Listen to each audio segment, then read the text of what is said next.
Hey everyone, welcome back to K-Korner, the channel where we dive into the wild world of entitled people and their unbelievable stories. Hope you enjoy it, and without further ado, let's go. I have an acquaintance, Richard, who always subscribes to the "I know better than you" school of thought. To make matters worse, he received his PhD in physics from one of the top universities in our country about 6 months ago. So he is not unintelligent. The problem is that he believes being a physics genius means he knows better than everyone about everything. For instance, my children attend Montessori schools, a decision my wife and I made together and are very happy with. When Richard heard, he went on a 30-minute rant, claiming we were wasting our money and that Montessori is nonsense. I told him I had read and even professionally translated studies proving otherwise, and provided real-world examples of successful individuals like Bill Gates, Mark Zuckerberg, Sergey Brin, Jeff Bezos, and Larry Page, yet he still would not admit he might not be entirely correct. This isn't the subject of my revenge, but gives you an idea of the person we're dealing with. It's important to note that Richard does not have Asperger's or anything similar. We joke about this often, and he has been tested thoroughly. He's just a very smart, socially oblivious pain in the neck. Given all of this, I try to limit my time with him, but unfortunately, that isn't always possible. Last week, we were both at a group barbecue for a friend, Jack, who was visiting from overseas. I've known Jack since grade school, so we brought our families and made it more than just a long time no see type of event. Later in the afternoon, my eldest daughter, Awesome, under 10 years old, came to me very sad, saying she wanted to go home. When I asked why, she said Richard had spent 15 minutes telling her she shouldn't eat hot dogs because they're unhealthy, explaining in detail what goes into them. Awesome is not a vegetarian, knows the beef and chicken she eats were once live animals, and has never expressed interest in vegetarianism. When a child is eating a hot dog, they don't care or want to know what's inside. We talked, I calmed her down, and I told her to ignore Richard and go play with her siblings and friends. Being a child, she was thankfully easily distracted and moved on. I didn't want to make a fuss with Jack or Richard, so I let it be. This turned out to be a mistake. About 30 minutes later, I heard Awesome scream and start crying. I ran over to her, and Richard had knocked her hot dog out of her hand, saying she shouldn't eat that garbage. I handed Awesome over to my wife for damage control, and took Richard aside to tell him that A, you don't ever talk to a man's kids without permission, B, you don't ever teach a man's kids without permission, and C, you certainly don't ever touch a man's kids without permission. Since he doesn't have kids, I wanted to give him the benefit of the doubt. This turned out to be a mistake. Instead of acting maturely, he doubled down on the hot dog issue. This was the hill he was going to die on, insisting my kids shouldn't be eating hot dogs. Keeping Jack in mind, I disengaged and told him to stay away from my family. For the rest of the day I kept an eye on him, and he didn't come near them. Jack enjoyed it. We all ate some good food, and that was the end of the story as far as I was concerned. This turned out to be a mistake. A few days later, we received a visit from a child protection officer who claimed we were neglecting our kids, specifically Awesome. She saw that while the house could have been cleaner, what house with kids is spotless? Everything was fine. She sat with Awesome for a few minutes, asked her some questions, said everything was fine, and left. The first thing I did was call a friend who is a lawyer just to be safe. He said it looked like we were in the clear but advised keeping in touch with him just in case. Next, I began working the grapevine. It turned out Richard had been offended by how I treated him after the hot dog incident, so he filed a false anonymous report. Being Richard, and never thinking he could be wrong, he was even talking about it as if people should be proud of him for what he did. I needed to make sure, so the last thing I did before retaliating was confront him personally. I set my phone to record and went to his house. He doubled down again, saying we were torturing Awesome. He was the one who called protective services on us, and he'd do it again in a heartbeat. This turned out to be a mistake. I'm not the violent type, but I wanted to break him in half. I told him that if he came near me or my family again, I'd get a restraining order and make sure every single one of our shared acquaintances knew why. I listened to the recording in my car, and his admission that he filed a false report was clear as day. I immediately forwarded it to my lawyer, who said he would get the ball rolling with some friends in the public prosecutor's office to see if we could get Richard in trouble using his admission. Still waiting on that, as the wheels of justice turn slowly sometimes. Then I enacted my actual revenge. After getting his PhD, Richard bragged about the new apartment he'd be moving into once he sold his current one. To that end, he renovated most of his current apartment, including adding many new and expensive features that required significant electrical work. He did the same in his new apartment. He did most of the electrical work himself, which is a big no-no unless you're licensed. I called in an inspector for both of his apartments, who asked to see certification of who did the electrical work. Obviously, there was no certification. It wouldn't surprise me if Richard, being Richard, argued with the inspector that his work was good enough and he didn't need to pay someone else to do it. I haven't seen or spoken to Richard since, but I've heard he had to bring in a certified electrician to examine every single change he made in both apartments. This meant dismantling everything and having it inspected. The buyers of his old apartment were unhappy with the delay in receiving the keys and even more unhappy when they learned why there was a delay. They walked away from the deal and are taking him to court. Because his sale fell through, he's now stuck paying mortgages on 2 apartments.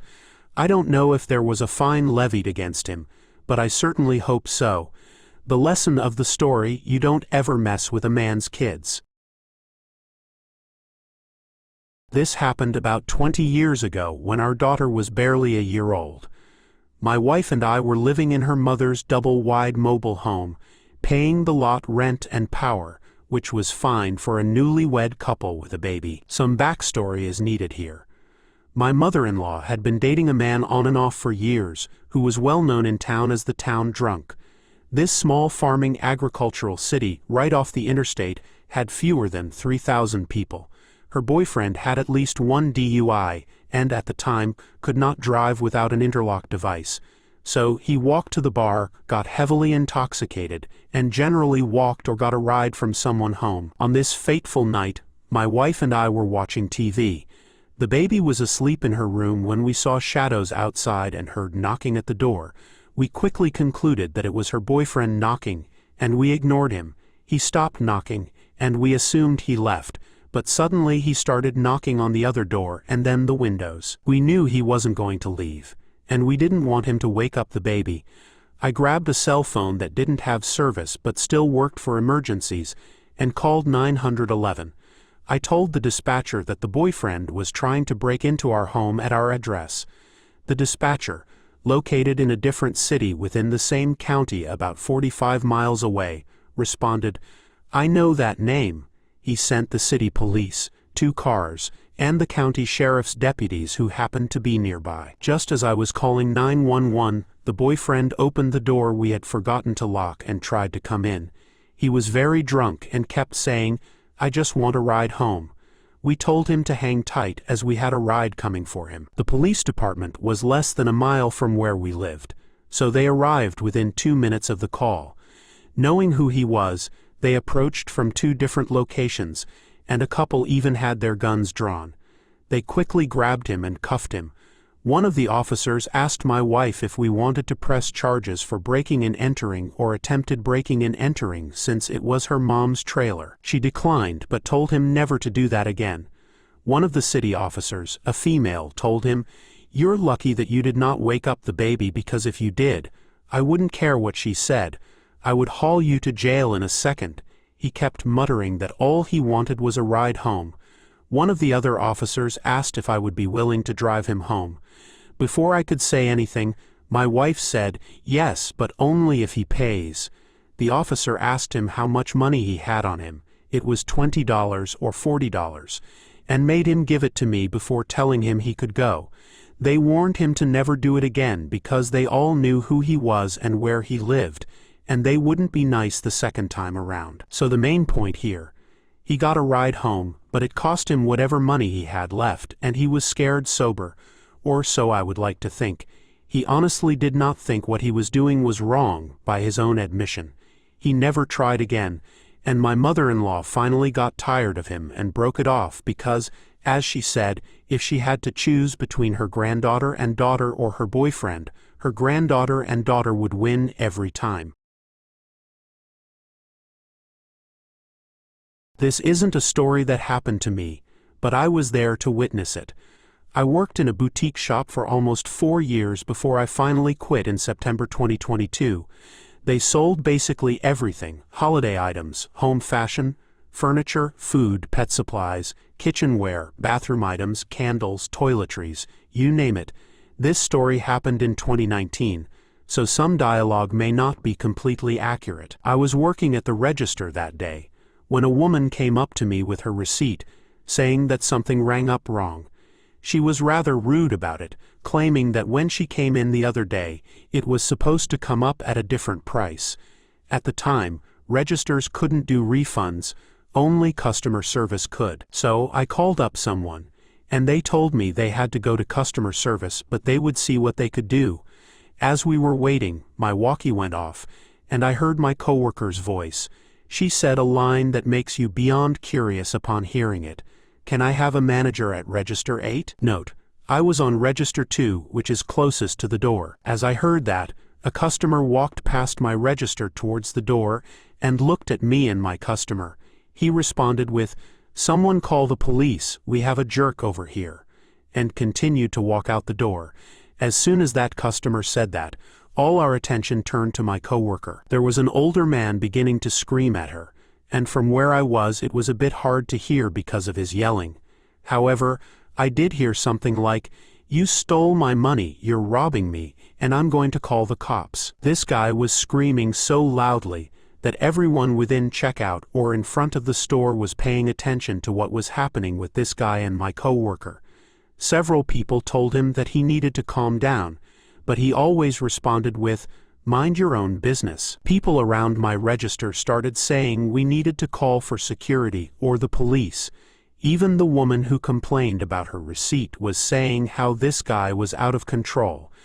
I honestly agreed with them, but the problem was we didn't have any security, and we couldn't exactly call the police either. Eventually, 2 of my managers came up, both women.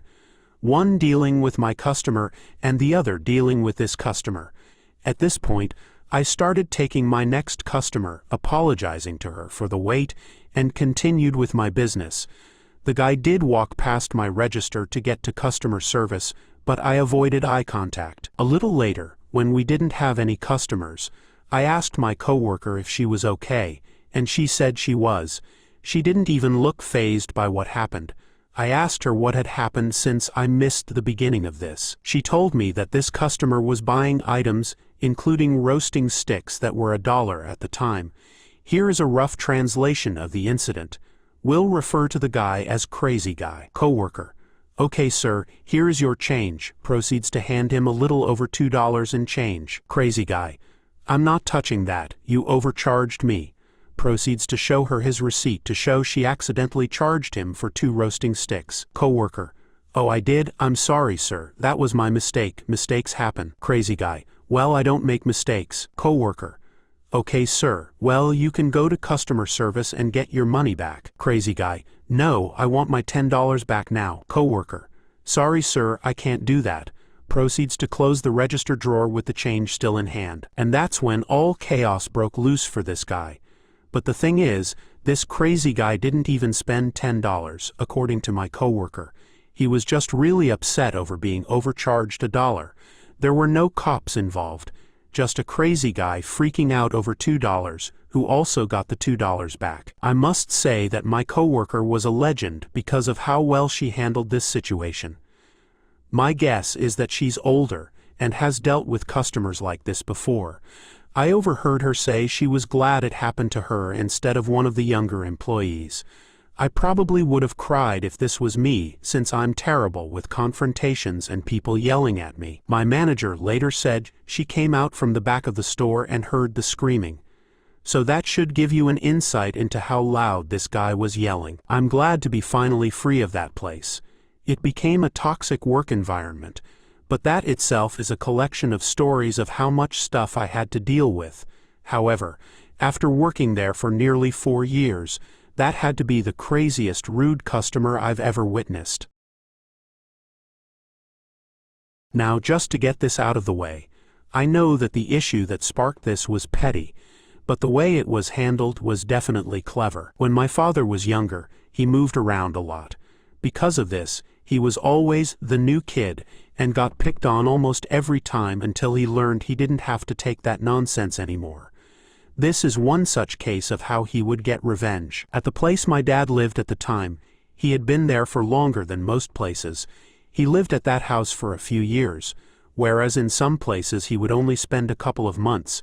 He had a few friends and knew his neighbors. They were all buddies. This story involves one of those neighbors moving away and a new, far worse neighbor taking his place. You see, my dad's house was on a hill, but the bottom of the hill went into the neighbor's property.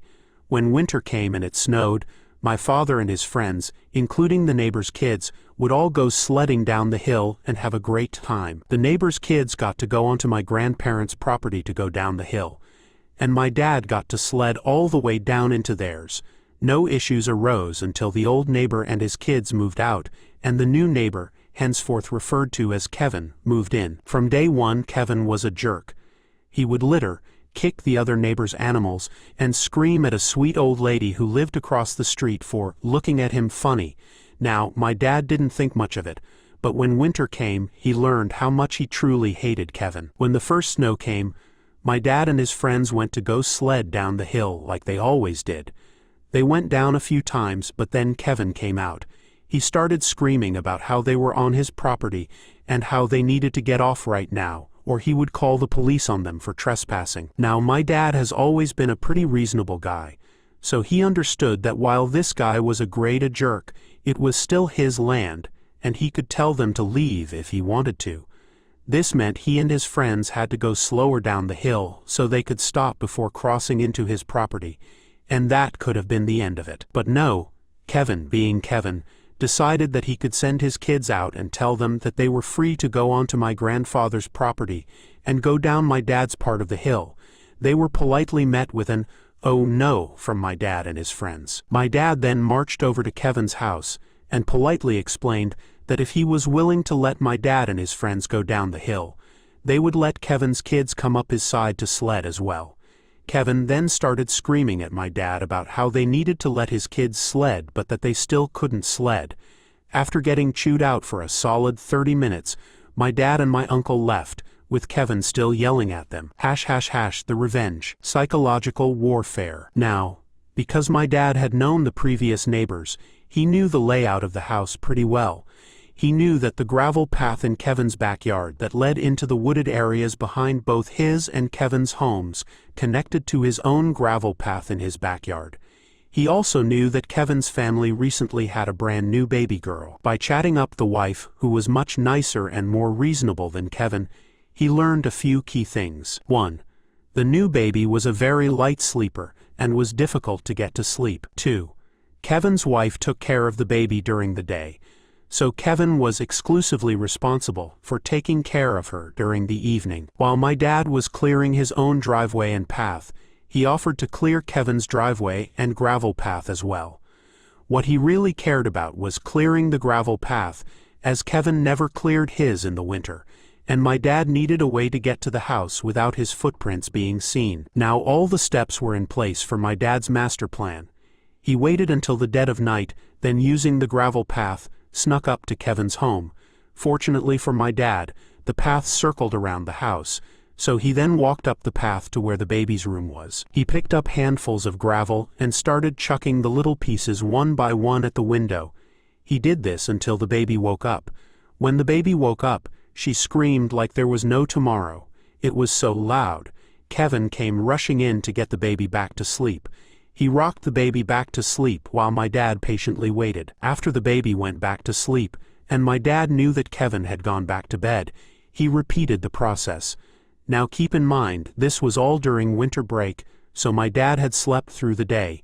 He was not tired in the slightest. He brought a book with him. He kept up this process until about 4 in the morning. Anytime Kevin looked like he was getting suspicious, which wasn't often, Kevin was quite clueless. My dad would just run into the woods and hide until he thought it was safe to come back and try again. He did this for that night, and repeated it all week. My dad could see Kevin visibly getting more tired each and every day. However, my dad made a mistake. He got seen by Kevin. The next day, however, it was not my dad who Kevin went after, but my uncle.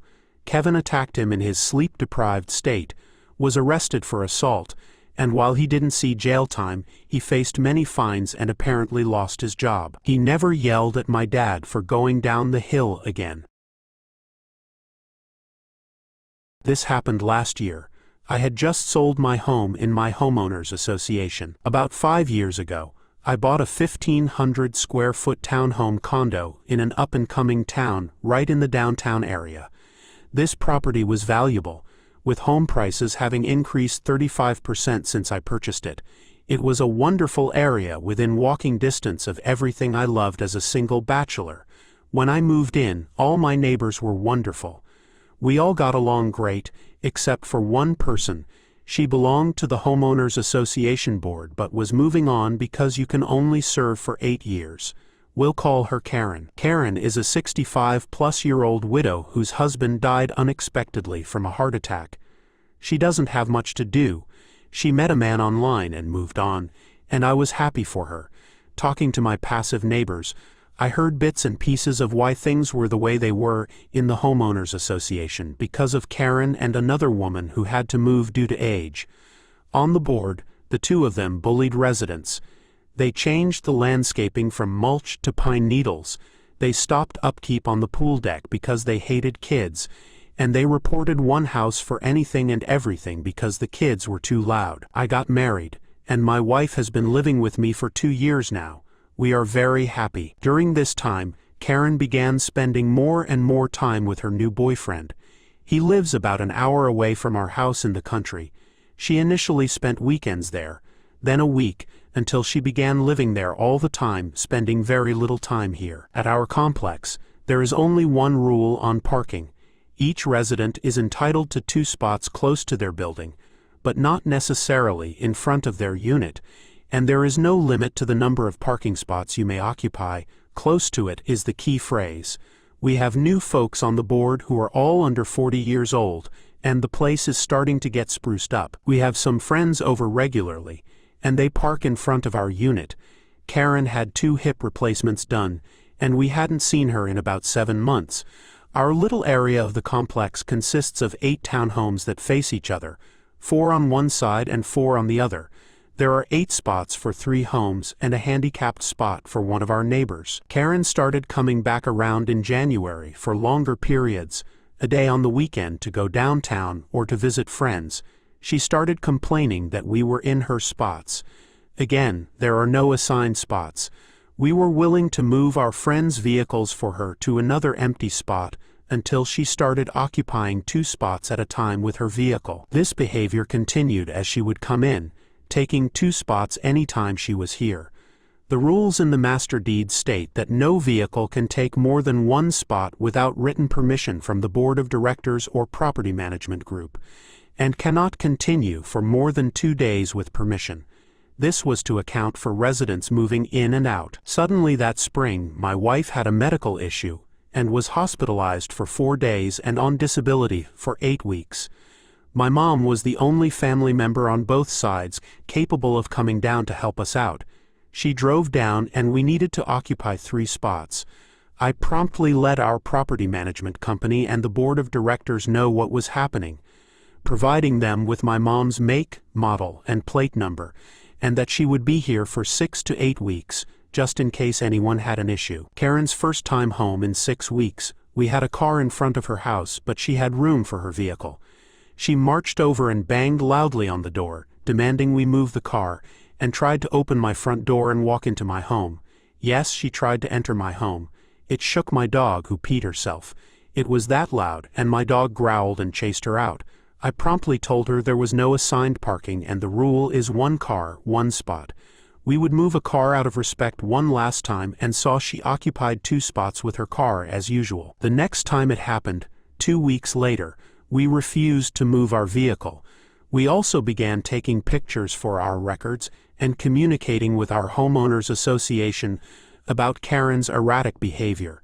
She continued to arrive, bang on our door, and scream at us for having a car parked in her spot. One time, banging on the door, she dented the frame with her keys. A few additional times when we were not home, she would come in and park, occupying 2 spots. I took more pictures for my records in case something happened because of her erratic behavior. Finally, it happened. About this time last year, I was at the gym and I got a call from my mom and my wife, frantic that someone was going to tow my wife's car. I drove home as fast as I could, and it was Karen's boyfriend's son and his girlfriend, whom we had never met. This guy, who doesn't live here and has no business here, was screaming at us and insulting my pregnant wife and mother. My mother-in-law pays a lot of money for these spots. You people are breaking the rules. I'm going to tow that SUV, all while drinking beer. Now we know he can't do anything except scream and try to intimidate us outside. He called his mother-in-law, who is not married to his father, about the situation. Karen drove an hour to our complex. When she got here, she parked her car behind all 3 of ours, blocking us in. I had enough. I quickly snapped some pictures and called the police. I will not feel unsafe or be harassed in my neighborhood by people who do not live here or are barely here. Karen realized I called the police and moved her car. I printed out all my documentation, pictures, and communication from the Homeowners Association. I showered quickly because I was disgusting from the gym, and threw on a nice polo shirt and shorts. My pregnant wife sat in her rocking chair, and my mother sat calmly at the kitchen table. The police arrived, and we could see Karen and her boyfriend's son hollering, waving arms wildly, and screaming. The police came to the door, and we kindly opened up. Karen tried to walk in before I blocked her and asked her to leave my property, inviting the police officers inside. We apologized that we even had to call them over something so petty, but our neighbor was acting crazy, and her behavior had been escalating. We explained what was happening, showed them communication from the Homeowners Association, and showed them pictures. The officer quickly had enough of these troublesome individuals. He imposed a no trespass order on my porch, meaning Karen could not come near my property. If she stepped foot on our walkway, she would be in violation of the order and would be arrested. We watched the officer go back out and explain calmly to Karen, and she started screaming along with her boyfriend's son and his girlfriend. This went on for a while, and the officer called for backup, and a second car arrived promptly. Karen declared it was her property too, that she pays her fees, and that he can't do that because everything is community property outside of a home. She then marched up to my stoop, and he arrested her, charging her with disorderly conduct and harassment. The police then told Karen's boyfriend's son to go home. He got in his truck with his girlfriend and drove off. As soon as he hit the road outside our complex, the second police officer pulled him over for driving under the influence. That's right, the drunk guy screaming at my wife and mother had been drinking the entire time and was intoxicated. The police couldn't do anything in the complex but kid when he hit the main road. Both of them were hauled off to jail, and we stopped hearing from them about parking. 2 days later, Karen and her boyfriend showed up at the complex and parked her boyfriend's car in our lot, leaving it there parked in one spot to ensure it was hers. They then drove off, and we didn't hear from them for a week, and no one was home. Since Karen's boyfriend does not live here and his car was abandoned, I called the Homeowners Association to report it. They came and towed his SUV. Karen put her house on the market 8 weeks later. My family friend, whom I'll call my teacher, is an ex-cosmetologist and ex-beautician teacher who now owns several highly rated salons and spas offering services such as hair coloring, cutting, styling, manicures, pedicures, and makeup. She knew I wanted to do those things too, but I am currently attending college to become a music teacher. Since she has a salon near my college, she decided to teach me her old lessons and what was required to be taught on weekends after the shop closed, on my days off, and in the afternoon. In exchange, I worked as her assistant, handling reception, booking appointments, greeting clients, checking people in, grabbing things, and running errands if needed. She also said that when I got my license, she would hire me there, so I could work during the last years of my college program. My dad gave me a loan to buy the things I needed for this endeavor, amounting to over $1,000, and I could take out more if needed without interest, and make payments whenever. My teacher gave me her old makeup kit, which was dirty and lacked locks. My dad painted it white, added cherry blossoms and my name in big neon pink letters as an Easter gift. I kept my kit in my room, behind my dresses for musical performances. My stepmom recently developed an interest in makeup. I gave her tips and a list of products suitable for her mature, dry, sensitive skin. I even offered to do her makeup at a discount, covering only the price of the products used. Her response was, "Why can't you do it for free? We're family," which set off alarm bells. I explained that I needed to repay my loans and left when she started getting upset. At this point, I already didn't like or respect her. Whenever I left for a night, I locked my bedroom door and took the only key with me. I went to a family barbecue for Memorial Day weekend and stayed 2 nights. When I returned, my bedroom door was unlocked, which was unusual since it was a habit to lock it. I found my kit open in the middle of the room, which was a major red flag. I broke down and cried. My dad saw the state of my room and knew something was wrong. My stepmom came in wearing makeup from the kit and wondered what was wrong. My dad asked her what she had done and she admitted to making a copy of my key and borrowing my stuff, saying, "Makeup is cheap, you can replace it." I nearly lost my temper. My dad took her into the garage and gave her a stern talking to. She cried, said he was overreacting, and drove off to her relative's house. I calculated the cost to sanitize, clean, and replace the items that couldn't be sanitized, such as eyeliners, mascaras, broken brushes, and destroyed powder products. It totaled over $750, with one pallet alone costing $44 before shipping. My dad sold one of her sewing machines, returned a dollhouse kit he had bought for her, and sold more of her belongings until he had over $900 in cash. He used some of that money to replace my locks, making only one key, and transferred the rest to my account. I used the funds to replace everything, using my discount code as a beautician. I ended up with about $100 left, which I used for my dad's Father's Day gifts and as a loan payment. When my stepmom returned, she accused us of destroying her hopes and dreams. I responded, "You break it, you buy it." She screamed at us, claiming she deserved all the things she had paid for. I left all the broken and unusable makeup and brushes where her sewing machine used to be, with the cost of each product plus shipping taped to it. She now refuses to look at, talk to, or be in the same room as me. My dad warned her that she had one more chance before he kicked her out for good. So, a happy ending for now, but my stepmom is still as entitled as ever. I always lock my room and keep my personal makeup in there. Quick add-on. My dad always told me, don't mess with people who handle your food or money, and money and time are 2 things you should never waste. When my stepmom messed with my money, he was furious and made sure she wasted her own money instead of mine. Update. My dad loves all the supportive comments. He thought he was being harsh, but now he knows he was right. Update. Out of spite, my stepmom splashed water all over the fridge, causing it to freeze overnight. She gloated about it, saying, "You're getting a taste of your own medicine." My dad is considering kicking her out. Thank you to everyone for your support. Thankfully, my next client isn't until September for my aunt's wedding makeup. Side note, my stepmom wasn't home yet when I woke up.